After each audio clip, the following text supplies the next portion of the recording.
everybody.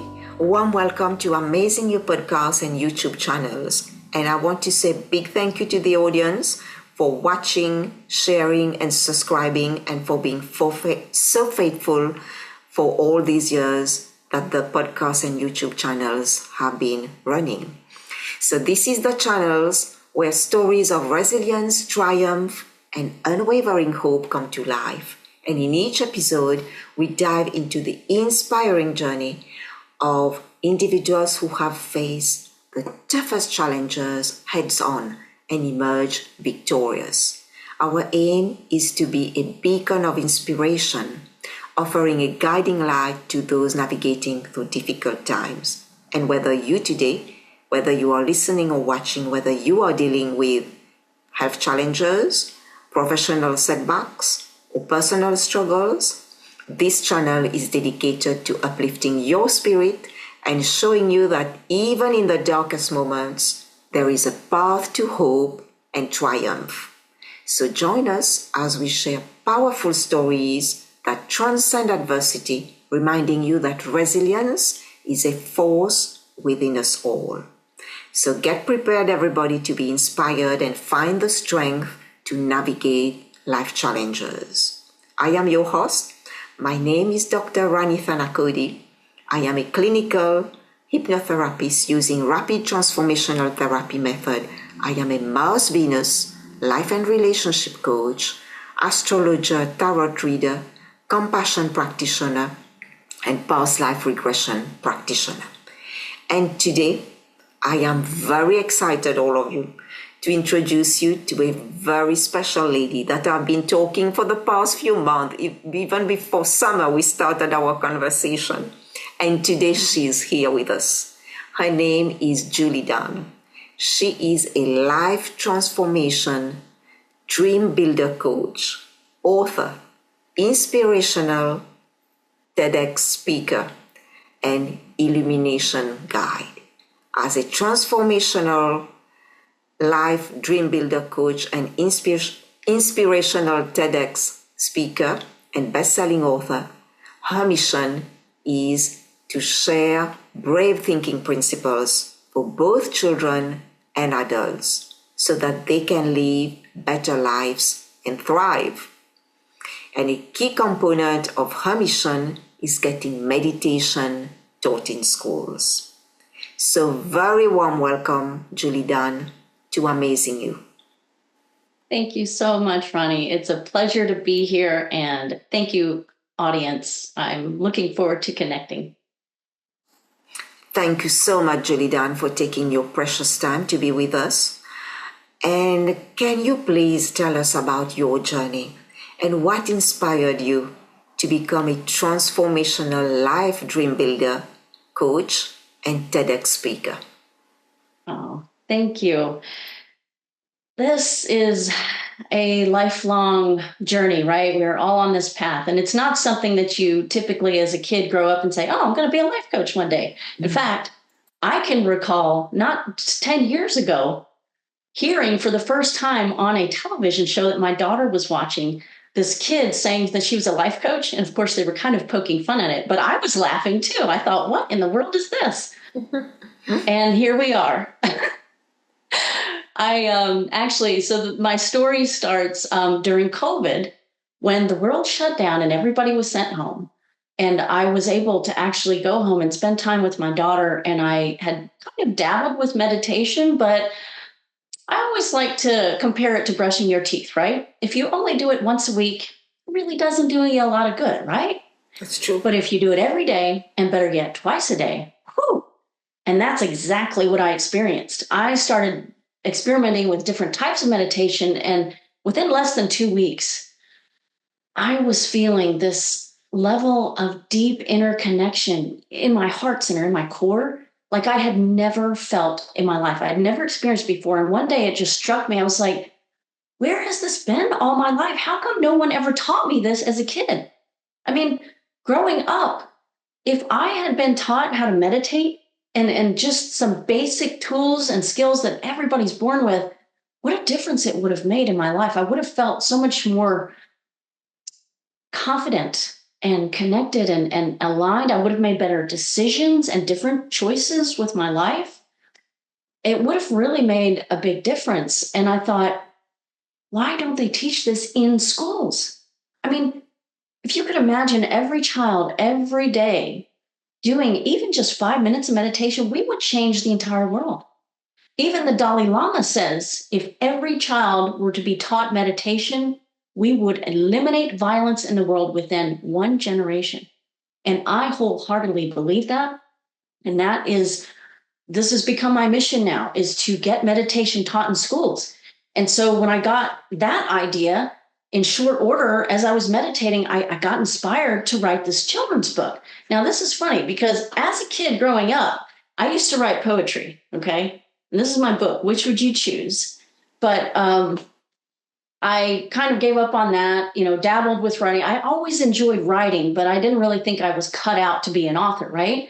And so when I got inspired about this children's book, I was like, oh, it could be a children's book teaching kids how, when you choose a better thought, you feel better. And when you feel better, you make different choices with your actions. You actually make better decisions about the actions you take. And of course, our actions create our results. So if you learn how to choose better thoughts, you're going to get better life, right? You create a better life.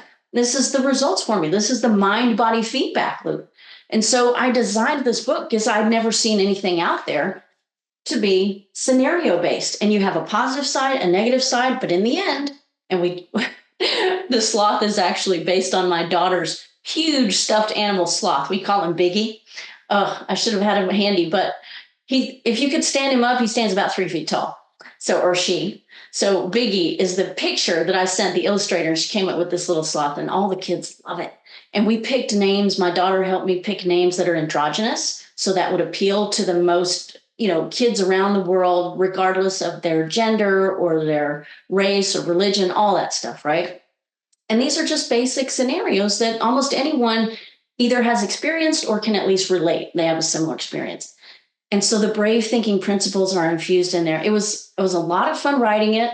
Now, getting it to publish, that was a whole nother ball of wax, right? Because I didn't have any idea. So I wound up self-publishing on Amazon, but it was a journey.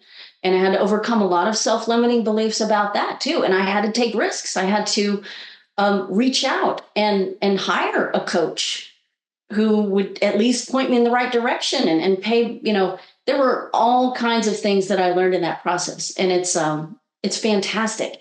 But one of the other things that I got inspired to do while I was meditating in the beginning was I need to get this message out there that meditation is important, because I see schools doing mindfulness, but it's not the same. It's not the same as meditation. And you have to have something that is consistent and repetitious. And my idea was, well, it's for kids. It needs to be fun and quick. So I started working with my daughter and came up with this routine that I call a My Time Within. And you can do it in as quick as 5 minutes a day. And if every teacher or parent would do this every morning with their child, just 5 minutes, right? You teach them deep breathing. You teach them positive visualization, something that just lights them up, like a favorite stuffed animal or a pet. And then you teach them to choose the positive thoughts, right? Say things like, I can do it. I am enough. I am lovable. I am safe. And just teaching them these powerful practices that sets them up for a day of success, right? It gets their mindset in the framework of gratitude, of appreciation, of can do. And it makes all the difference. And so I saw this ad about doing a TEDx, and I decided that's it. I need a big stage. TEDx is it. So I had never spoken on stage. I mean, not since I was like in high school, so in like almost 25 years, I had never spoken on a stage before, but I decided to go for it. And again, overcoming self-sabotage, limiting beliefs, the fear, I said, you know what? This is a big mission. This is important. I wouldn't have this concept if it weren't important. So I joined this group called Thought Leader that were, designed to help me flesh out, write my talk, practice it, find a stage. And that whole process took less than a year, but it did take almost a year. And then I delivered my talk, and it came out on YouTube in February of 2023, just last year. And it's the number one tool every school needs to teach and every child needs to know. And it's really, it's my time within program, but I talk about all of these things, right? How I came up with the idea, why I think it's important. And I bring in some research and studies showing the benefits of meditation in schools.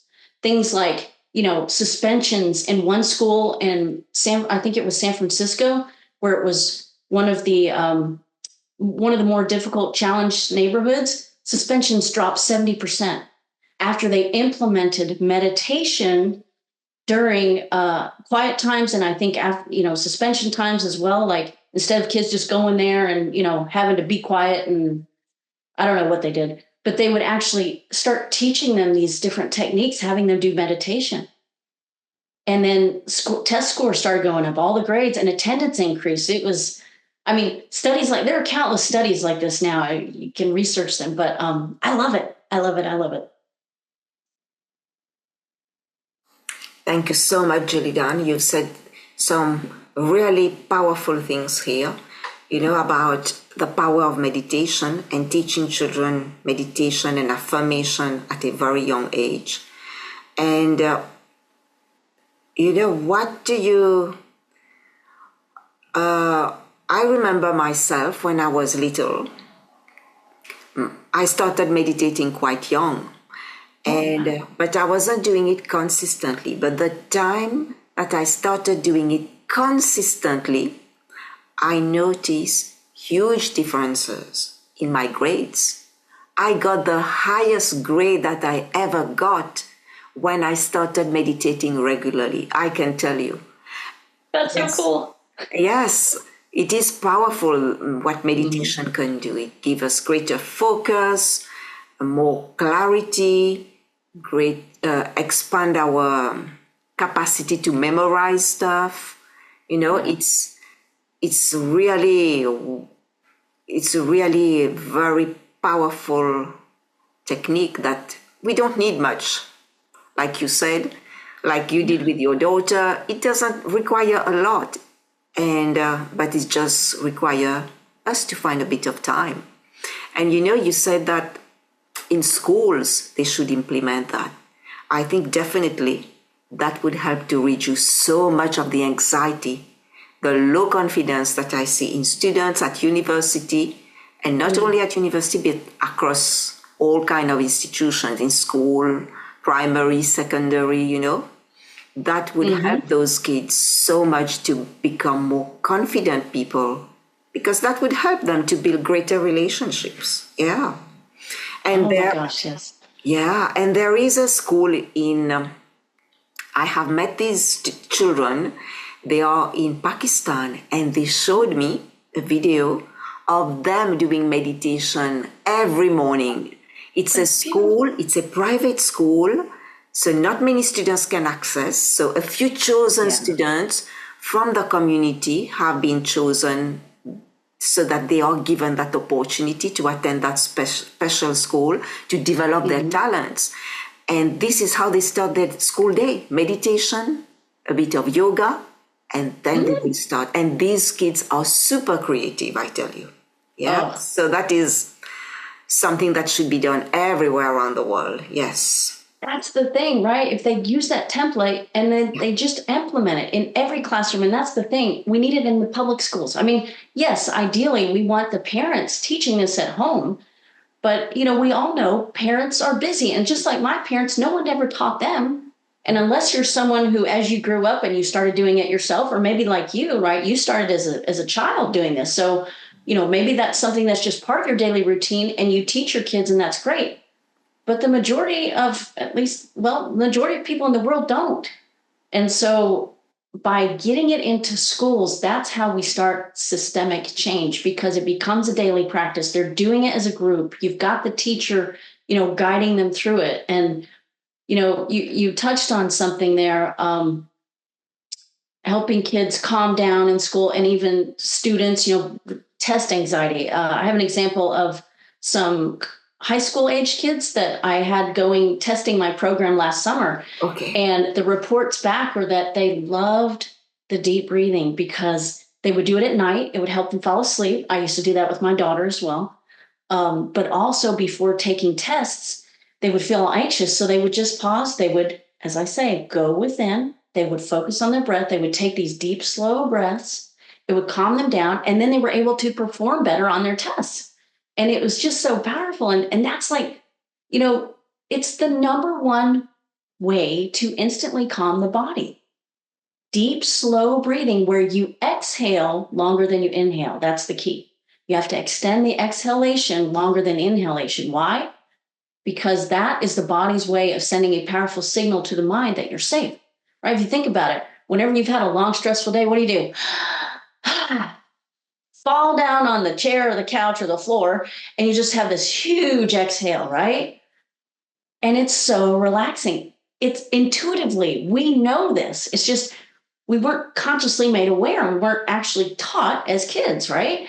But if we would consciously choose to take these deep, slow breaths throughout the day, you would be able to maintain your calm confidence, your centered core, and you would be able to address whatever stress comes up in a much more calm and aligned way, because you wouldn't allow the body's stress response to get out of control and then start your mind thinking constrictively and, going haywire. It just keeps everything, like you've mentioned, it keeps everything aligned and focused.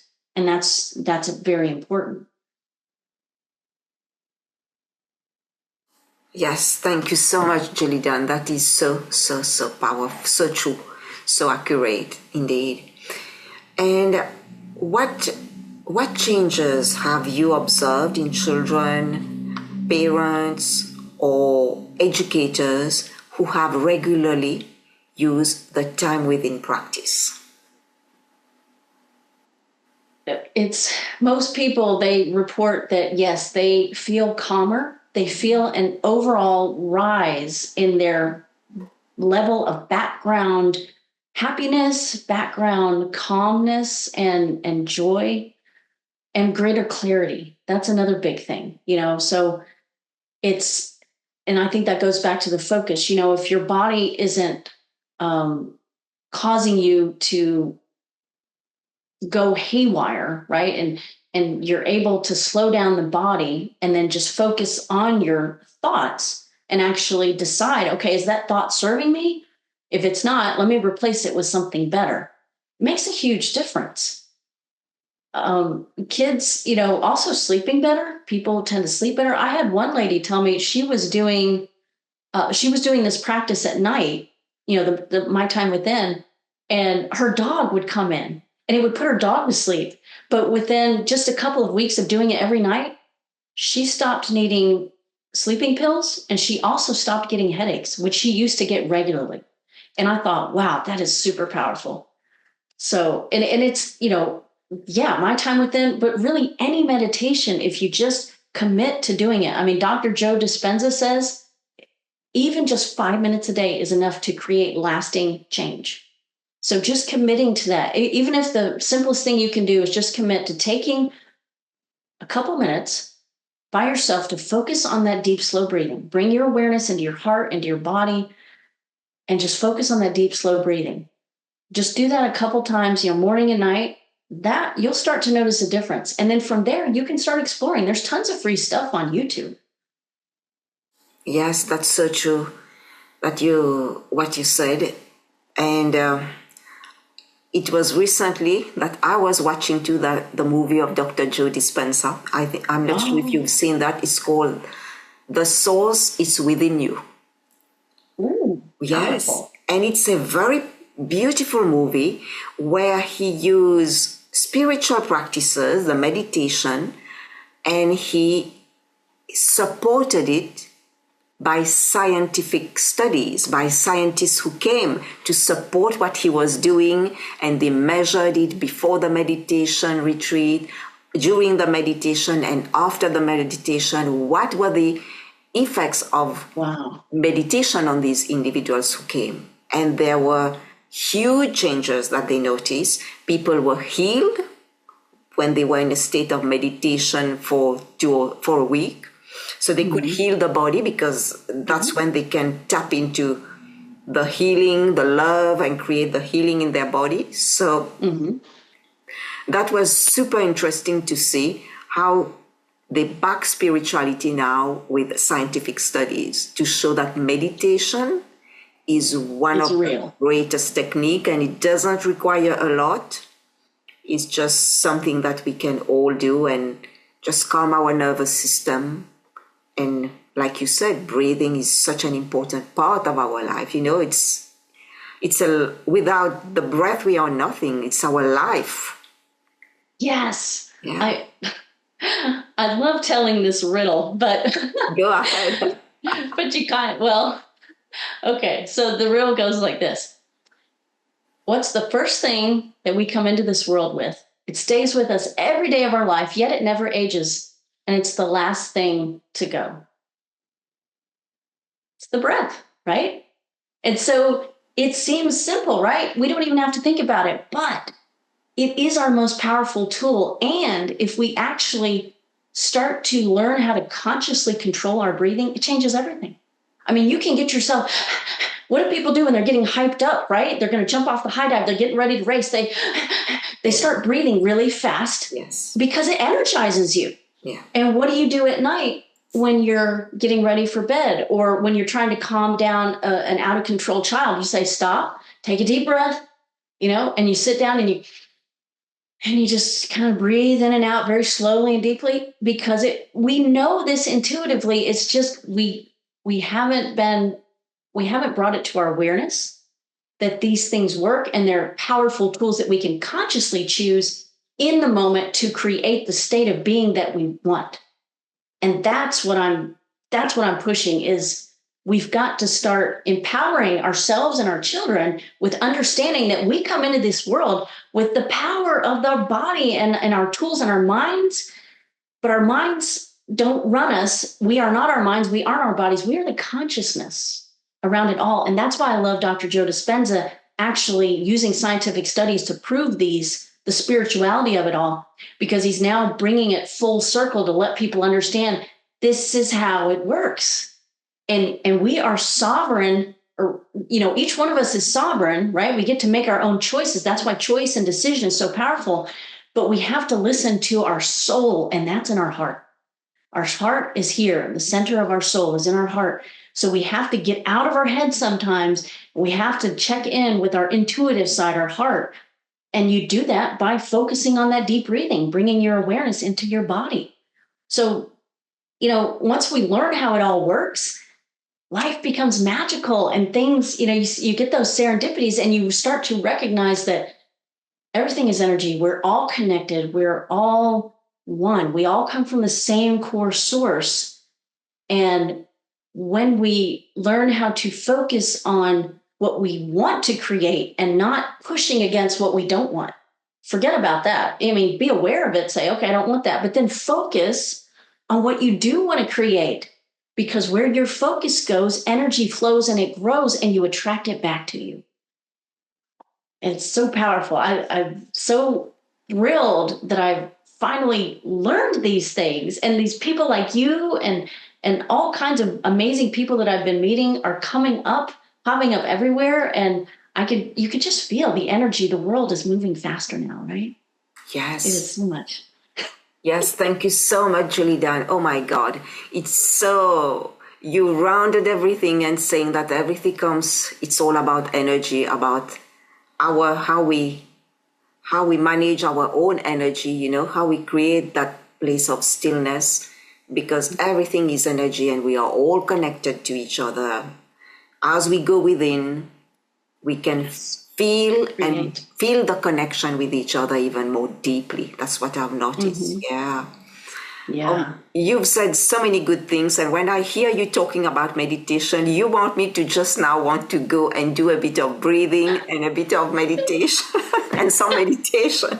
I do it every day, but it's like just talking about it. It's like it's a motivation. Yeah, it's like giving me that inspiration to do more. So I would like to ask you, Julie Dan, what daily practice, self-care practice, that you practice every day with yourself and with your daughter?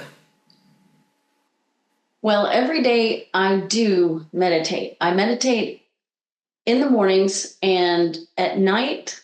Sometimes I start the meditation, I fall asleep, and then I wake up. But I do meditate every day and night. I mean, unless, something craziness in the schedule. And it gets me set up and aligned, and it helps me to go through and review my day in a way that allows me to release anything that didn't serve me, but really connect with gratitude. And that's important to do that right before you fall asleep, especially because it'll keep your mind focused on the positive things and on, working through whatever happened. Now, when I started doing this with my daughter, and I also exercise every day, even if it's just a walk. Exercise is key, right? Keeping that body moving and in order. And it's like a smooth machine, right? Now, my daughter, when I first started teaching her this, she was about 7. And we were doing the practice in the mornings, and then it became a nightly thing. And at first, she was kind of resistant to doing it in the evenings. But in just over like a week, she was like, Mommy, do the meditation. I was like, yes. And she would even repeat, because of the way I like to do it is you do deep breathing. Then you bring up, something positive, visualization that connects you with gratitude and pure love and light. And then I would say statements, I am safe, or you are safe, you are loved. And then I would switch and say, now let's switch to first person. And you can repeat after me out loud or in your head, but out loud is better. And in the beginning, she would repeat it out loud. I was so happy. And it was just like, positive statements. I choose the path of love. I choose joy, and, things like that.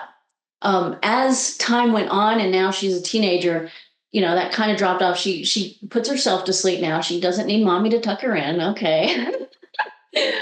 But I encourage her to continue the deep breathing. And I know that even though I don't see her per se doing it, I know that the principles are there and the groundwork is there, because I've heard her talking with her friends and helping them through issues. Wow. I've had conversations with other parents who have said, oh, your daughter told my daughter X, Y, and I'm like, oh, that is so beautiful. I mean, it's just wonderful that knowing that these things are soaking in, they're getting through to her, and she's able to share them with other kids to help them get through their issues. And that's priceless. And especially now when they're a little bit more resistant, it's really important to, as parents, keep talking. Even sometimes when they don't want to listen, you say, hey, this will just take 5 minutes. You can get off your device for 5 minutes, okay? And listen and keep telling them, because I shared a powerful technique with her. This was, a couple years ago.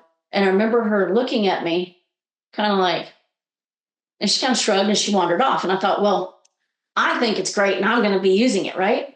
And no kidding, not 4 or 5 weeks later, I'm picking her up from the swimming pool, and she comes up to me all excited. She's like, Mommy, I did it. I'm like, well, what did you do? And she said she had taught herself how to do this underwater flip. And so I asked her, tell me about it. Anyway, she had taught herself how to do it one direction. She was having difficulty teaching herself how to do it the other way, and she thought it would be easy. She was waiting for her friends to arrive, and she just thought, well, I'm just going to teach myself because I already taught myself the other way. But as she was doing it, and she was getting water up her nose and really struggling, and she was going every other way, she started getting frustrated. And so her ego mind started saying, you're never going to get this. Why are you even trying? You should just give up. You know what? You're so dumb. Just get out. Just quit. And so she started to get out of the water. And then she told me in the story, she looked at and she's like, and then I did what you said. And I was like, what? And she said, that thing. And I'm like, what is she talking about? She's like, that thing where you replace it, you do the opposite. And I was like, oh, the flip around. And that was the technique I had taught her like 5 weeks prior. And it was just where you take any negative spiral, right? When your mind is saying something, flip it. Just say the exact opposite. If it's, I never make friends, I can make friends. I know I can. I'm good at making friends, right? Or I can't get this. I know I can do this. That's what she did. She said she stopped. She got back in the water and she was like, no, I'm doing this. I know I can do this. And within just a few more tries, she got it. She was thrilled. Her friends arrived. She taught them. It was a great day. And what if she hadn't been taught that technique? Would she have stopped herself? Maybe, maybe not. It could have changed the whole trajectory of the day, And not only that, but her self-confidence, everything, right? But now she's got that technique. She can share it with other kids. This is powerful stuff, right? And learning it when you're young is even more important because it sets you up for, successes in life. Absolutely. And it makes your life easier, As children, when they know these techniques for themselves, they can not only help themselves, help their friends, and make the world a better place. And yeah, I think it starts with children, with the young generation. Yeah, they are the hope of the future. So, yeah. Julie Dunn, I'm sure you've encountered, so I'm talking of something different, which is related, because I'm sure on your journey of growth, you have experienced many impactful books that have influenced your life. And could you highlight a few that have profoundly influenced you and briefly explain to us why? Oh, wow. Yeah, I have read a lot of books. Okay, Think and Grow Rich by Napoleon Hill. Okay. That has to be number one. And I think a lot of people, it's the number one bestseller next to the Bible. But that one definitely, Matthew McConaughey's Green Lights. I really enjoyed that book. And you know what? He talks about so many times in there when things happen to him that they could have happened to anybody. Some really things that, sometimes are really tragic, like could have defined someone's life, right? They could just fall off and just continue wandering in the darkness and feeling like a victim. But he didn't have that mindset. He never did. It's very interesting. If you haven't read or listened to, I actually listened to the audiobook and then I bought the book. But Green Lights is very impressive journey of someone from very humble background who just made a decision, just went out there, went for it, didn't have any, it didn't have a safety net, right? He went for it and took the risks and it turned out well. He just kept going. There's so many people like this. There's Tony Robbins' story is fantastic as well. Mel Robbins, the 5. Yes. What is it? The High Five Habit. Yeah. Okay. That one. Oh my gosh. There have been, and there was one in particular. I'm blanking on it right now, but Millionaire. Here it is. Hold on. It was Jen Sincero's URA at making money. I don't know. Is this listened to by kids or not? But yes, these, there are so many other books that I could name. Obviously, I've read Dr. Joe Dispenza, several of his books, watched his YouTubes, his talks. Yeah. And Mind Valley is another platform that I joined where I learned a lot about meditation and a lot of, learning these days. You don't have to read books. You can listen to audiobooks and you can go to different platforms. And my first introduction to really learning what it means to do energy healing and meditation was on the Mind Valley platform, but it was Jeffrey Allen. Yeah. Yeah. He's fantastic. And then from there, also Marissa Peer, RTT. I took some of her courses in meditation. She's fantastic as well. So many people. Thank you. Thank you for sharing that. I think these are really, really great books. I would highly recommend the readers to read a few of them or all of them if you can, because these books will change your life. These are really great books. Yeah. And for individuals today who are listening and watching you, Julie Dunn, and who are at this time facing some tough times, what advice or steps can you offer them to navigate and eventually overcome adversity? Well, I would definitely advise that we come back to the core, because as tough as it may seem, our outer world is a reflection of our inner world. So going within, inside yourself, cultivating that relationship with your own inner self, your inner child, looking at your life, finding out what are the things that trigger you or upset you or cause you to cringe or to tense up. And just, we have to face it. Awareness is the first key. And whatever you need to do to feel loved, you have to tell yourself what you want to hear. Talk to yourself. Talk to your younger self. I mean, it's extremely powerful. It's not crazy. Here's the thing. Everybody talks to themselves, whether they want to admit it or not. And we all have dialogue going on in our heads. When you actually take the time to take a deep breath, to focus and listen to what are you saying in your head? How often are you beating yourself up? Stop that. Don't ever, ever do that. You've got to treat yourself the way that you would treat the person that you love the most in the world, like your very best friend or the tiniest, cuddliest puppy, cuddliest baby. Treat yourself that way. So never, ever, ever beat yourself up or talk to yourself in a way that you wouldn't talk to, that tiny baby or that perfect little cuddly whatever it is that you love. Treat yourself with that sense of compassion and care and love, and watch how your life changes. Watch how you start to develop that connection with your inner soul, your core, and you start to feel better. And gratitude is the switch. So anytime that you feel like, I just can't get out, I just can't stop, I just stop, start expressing gratitude for anything. I mean, you could just say, I'm thankful that I recognize in this moment I'm having trouble being thankful, even if it's that simple, right? And then go from there. I'm thankful that I have water. I'm thankful for the sun. And grow it, right? And just keep expressing gratitude. And you know what? One of the most powerful books that anybody can get, this one I recommend to everybody. It's called The Magic by Rhonda Byrne. Rhonda Byrne, Byrne. Yes, she was in The Secret.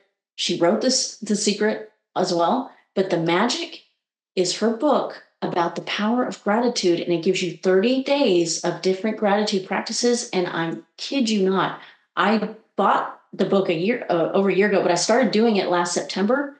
To this day, I still every day do at least 5 of those practices every day. And oftentimes I'll do other ones, but it made a huge difference in my life, and it has continued to impact me. And, gratitude really is the switch. Anytime you have a negative spiral, you want to halt that and start the upward spiral of more positive thinking. Start expressing gratitude. Thank you so much, Julie Dawn. I've been talking about gratitude today on another podcast, so I understand the power of gratitude, and I really, really, I think it's the more you put it into practice in your day-to-day life, the more you will see incredible things happening, synchronicities, abundance. So I really appreciate that you shared that, the power of gratitude. Yes. Thank you. Oh, my pleasure. Absolutely. And can you share with us what projects or initiatives that you are currently working on or that are coming in the future? And how can people stay updated or get in touch with you, Julie Dawn? Well, I am so excited that right now I'm actually upgrading my Time Within program. So up until now, during the time that I was writing the book and doing the TEDx talk, I had also gotten certified as a life transformation DreamBuilder Coach through the Mary Morrissey Institute. And so I have been doing these workshops on success. It's actually the success blueprint for how to design a life you love and live an extraordinary life. So I have this available, I have recordings of it available on my website for very nominal fees, just like $20 or $30. So you can get that. And I do free clarity calls where I'll do a one-on-one to help people get clarity in any area of their life so they can start designing their life and living a life that they would love. But I love doing these workshops in person. Or, I'm also doing them in people's groups like Facebook groups and private groups. I get invitations and do this. So that's one thing that I'm doing. But what I'm starting to add to this now is I'm tailoring this specific to parents and teachers. And also having a powerful My Time with Him program that is for, say, mothers or teachers who are interested in actually implementing a daily mindfulness practice and getting their kids to start learning these brave thinking principles and tools, and for them as well, so that you can start creating this consistent habit and then bringing this into the schools. And I've been reaching out to schools now. So I use my book for that as well, because teachers can use the book to spark discussion. Well, parents can do that too, but to actually get the kids to start thinking, I do have a choice in my thoughts, number one. And number two, how do I choose to think? I mean, what would I love in this situation? That's the powerful question to ask. What would I love? And then choosing a better thought, and then understanding, with gratitude and with expectation that, yes, I always have an amazing day. If you start the day with that, well, guess what? You're going to start having amazing days. I mean, it happens. Anything you repeat with feeling and with belief becomes your reality. So the Time With Him program, the coaching, and then, of course, getting on stages and speaking. I've started doing more speaking engagements. I really love that, and it's a lot of fun. So definitely reach out. I have everything on my website. It's www.juliedeanneauthor.com, and Julie Deanne is JULIEDANN author.com. Thank you so much, Julie Deanne. It's been really wonderful, you sharing your knowledge, your experiences with us. And my last question to you, what final words would you like to share today to anybody who is listening or watching and who is looking to live a more empowered and magical life? Because you talk about doing a course with Mary Morrissey, that I love her so much. Oh, she's an amazing lady. Yes. So can you tell us, what would you like to tell the audience to live a more empowered and magical life? I would just like to invite everybody to remember the breath is what connects us all. It connects us to our inner core and connects us to each other. So, as I like to say, when we take a time within, everyone wins. Our inner world creates our outer world. So go within, connect to your calm, connected core, and then you will radiate that out into the world and attract it back to you. Thank you so much for these final words. I would like to say a huge thank you to you, taking your time to be here. And I wish you a lot of success, Julie Deanne. And I would like also to tell the audience to remember that you are amazing. And just repeat that every day, and you will become extraordinary in the things that you will achieve. So just a reminder, that's why the podcast is called You, Amazing You, because you are amazing. Each one of you listening today. Whatever people have been telling you, you always will be, and you always are amazing. So thank you to the audience for watching, sharing, and listening, and we'll see you all very soon. Take care, everybody. Bye.